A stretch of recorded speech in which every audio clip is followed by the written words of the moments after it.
وہ مصیبتیں مصیبتیں میں رہی. لیکن کبھی کبھی آدمی کو مقصد اتنا عزیز ہوتا ہے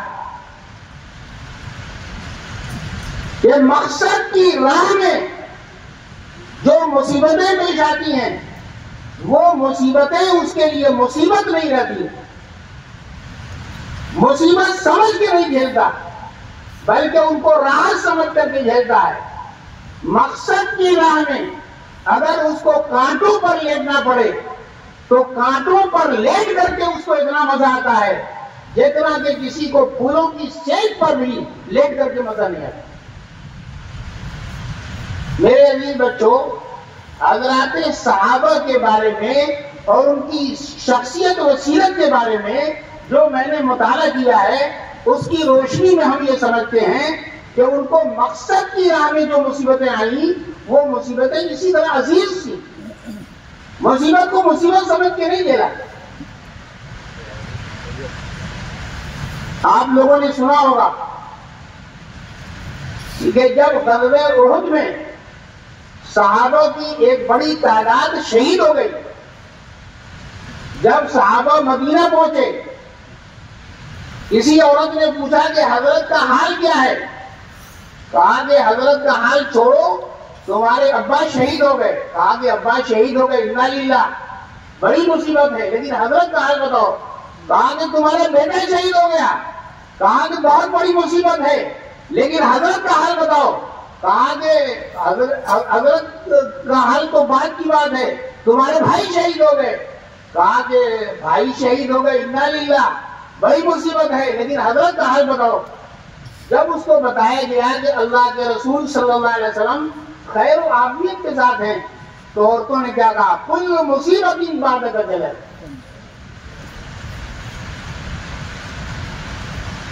عزیز بچوں، عربی زبان و ادب کی شاعرہ کے اندر ایک صحابیہ ہے حضرت خنسہ بنت تمازن.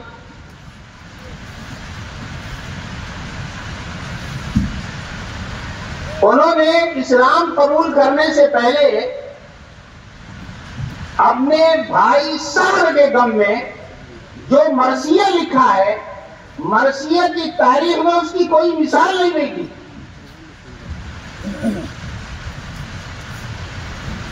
جبکہ اس کے بھائی صخر بیمار ہو کر، طویل بیماری کے بعد رفتہ رفتہ بیمار ہو کر کے انتقال ہوا تھا. اچانک جو موت ہوتی ہے اس میں صدمہ زیادہ ہوتا ہے،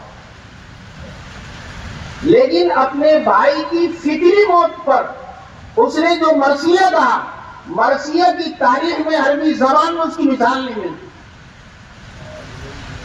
لیکن یہی خنسہ بنت تمازن جب مسلمان ہو گئی، صحابیہ بن گئی، جنگ قاسیہ میں اپنے 4 بچوں کو بھیجا. بھیجنے سے پہلے کہا کہ عزیز بچوں، میں نے تمہارے باپ کے ساتھ خیانت نہیں کی، تمہارے ماموں کو رسوا نہیں کیا،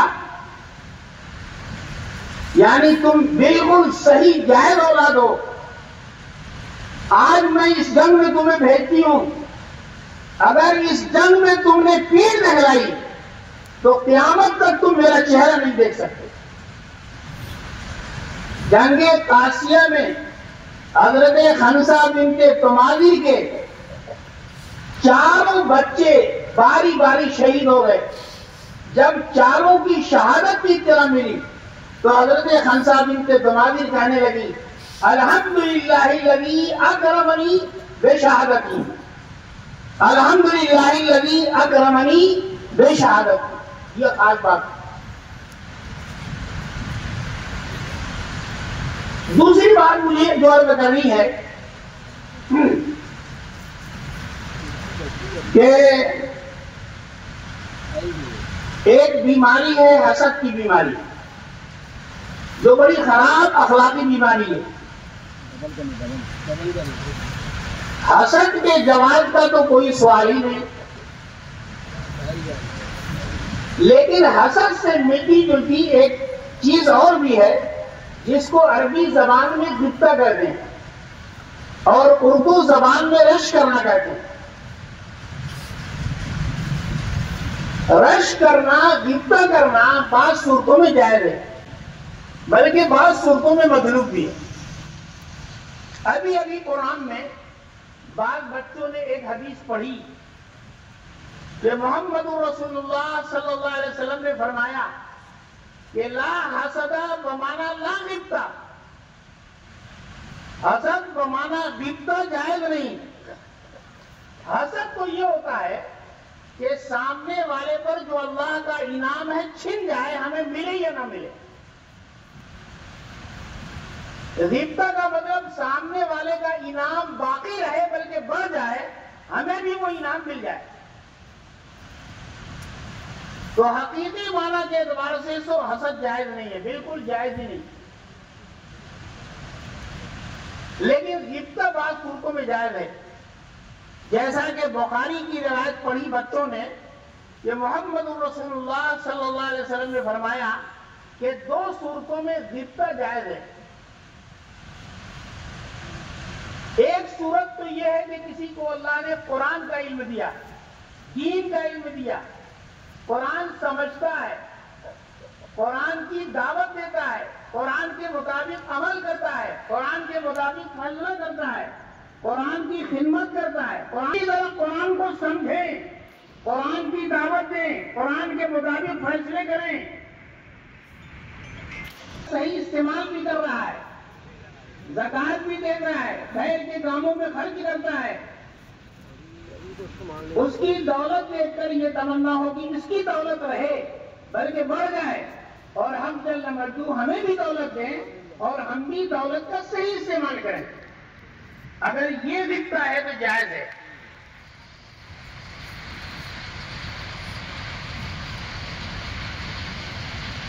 میں نے یہ بات کہی کہ اچھی چیزوں میں اور کچھ چیزوں میں غیبت جائز ہے، خراب چیزوں میں جائز نہیں ہے. کوئی بہت شاندار گالی دے لیتا ہے یا اور بھی کوئی غلط کام کر رہا ہے لیکن اس میں کمال اس کو حاصل ہے، اس کے اس کمال کو دیکھ کر غیبت کرنا کہ ہم بھی اسی طرح گالی کا ہنر سیکھ لیں، یہ جائز نہیں ہے. سامنے والے کا کمال واقعی کمال ہو تو غیبت جائز ہے. میرے عزیز بچوں،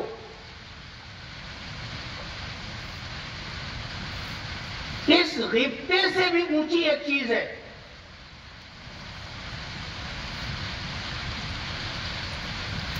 وہ چیز یہ ہے کہ سامنے والے کی تعریف یا کمال دیکھ کر خوش ہونا، جیسے کہ اپنی تعریف ہوئی ہے یا اپنا کمال ہے. یہ بڑے دل گردے کی بات، ورنہ ہوتا نہیں ہے.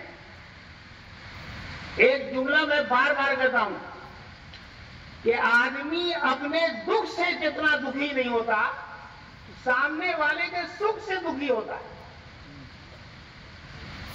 امتحان کا نتیجہ جب نکلتا ہے تو اپنے بچے کا نتیجہ بعد میں دیکھتا ہے، پڑوسی کے بچے کا نتیجہ پہلے دیکھتا ہے کہ کہیں نیٹ کے امتحان میں 720 میں 720 نمبر نہ آ گیا.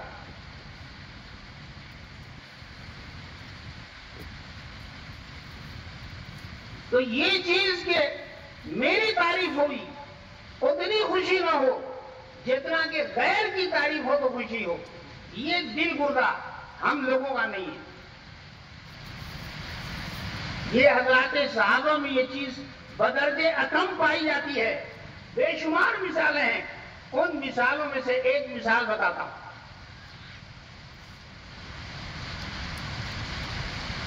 حضرت عمر فرماتے ہیں رضی اللہ عنہ،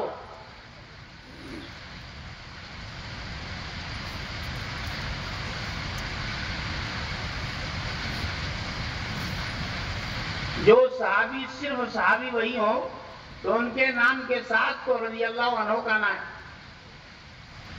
10 صحابہ ایسے ہیں جن کی 4 نسلیں صحابی رہی ہیں، 4 نسلیں صحابی رہی ہیں. ان میں حضرت ابوبکر صدیق بھی ہیں. 4 نسلیں صحابی رہی. خلفائے اربعہ میں حضرت ابو بکر اکیلے وہ ہیں جو خود بھی مسلمان ہوئے، ان کے ابا حضور بھی مسلمان ہوئے، چاروں خلفاء میں کوئی نہیں ہے۔ حضرت ابو بکر صدیق کی 4 نسلیں مسلمان رہی ہیں۔ علم اصول حدیث میں آپ نے پڑھا ہوگا یا طلبہ پڑھیں گے کہ بعض علماء نے، جیسے کہ حافظ ابن حجر اسقلانی رحمۃ اللہ علیہ نے فرمایا کہ حضرت ابو بکر صدیق بمعنی عبداللہ ابن عثمان صحابی رسول رضی اللہ عنہما کا صحابی ہونا قرآن سے ثابت ہے۔ ان کے صحابی ہونے کا منکر مسلمان نہیں ہے۔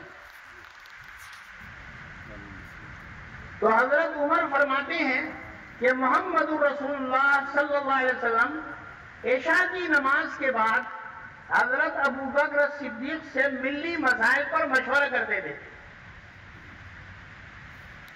میں بھی ان دونوں بزرگوں کے ساتھ خادمانہ بیٹھ جاتا تھا۔ یہ نہیں فرما رہے کہ میں بھی کابینہ کا مستقل ممبر تھا، فرمایا کہ خادمانہ ان دونوں بزرگوں کے ساتھ بیٹھ جاتا تھا۔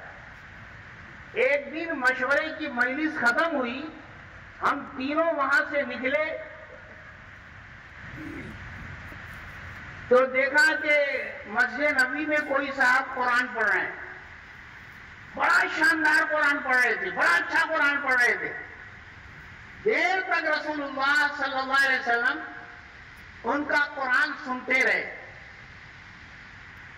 سننے کے بعد فرمایا جو قرآن کو اس طرح سننا چاہے، جس لہجے میں، جس اسلوب کے ساتھ، جس قرات کے ساتھ، جس طرح تر و تازہ اللہ کے یہاں سے اترا ہے، اسی طرح سننا چاہے تو ان کی قرات کو سن لے۔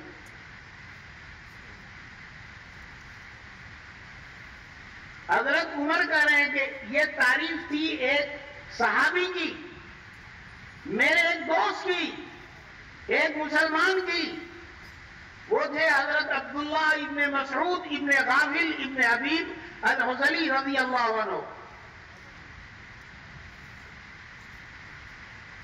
حضرت عمر کہتے ہیں تعریف سن کر اتنی خوشی ہوئی جیسے کہ میری تعریف ہوئی، شاید میری تعریف ہوتی تو اتنی خوشی نہ ہوتی جتنا کہ عبداللہ ابن مسعود کی تعریف سن کر مجھے خوشی ہوئی۔ ہمارے سامنے اگر کسی غیر کی تعریف ہو تو ہم جلد بھول جاتے ہیں، ہم فوراً ٹوک دیتے ہیں، کم سے کم اس آدمی سے نقل کرنے کی ہمت تو نہیں کرتے۔ حضرت عمر کہتے ہیں کہ مجھے بڑی خوشی ہوئی، اس رات نیند نہیں آئی کہ کب صبح ہوگی عبداللہ ابن مسعود کو یہ جملہ سنا کر ان کا دل خوش کر دوں گا۔ کہتے ہیں کہ بڑی خدا خدا کر کے رات بیتی، فجر کی نماز ہوئی، میں سیدھے عبداللہ ابن مسعود کے گھر گیا رضی اللہ عنہ، میں نے گھنٹی بجائی، وہ باہر نکلے، پردہ کرا کے اندر لے گئے۔ اندر گیا تو کیا منظر دیکھا کہ حضرت ابو بکر صدیق پہلے سے بیٹھے ہوئے ہیں اور رات کا تعریفی جملہ سنا کے فارغ ہو چکے ہیں۔ مجھے یقین ہو گیا کہ ابو بکر صدیق سے خیر کے مسئلے میں آگے بڑھنا ممکن ہی نہیں۔ تیسری چیز جو مجھے بتانی ہے وہ یہ بتانی ہے کہ صحابہ یہ صرف تاریخی شخصیت نہیں ہے،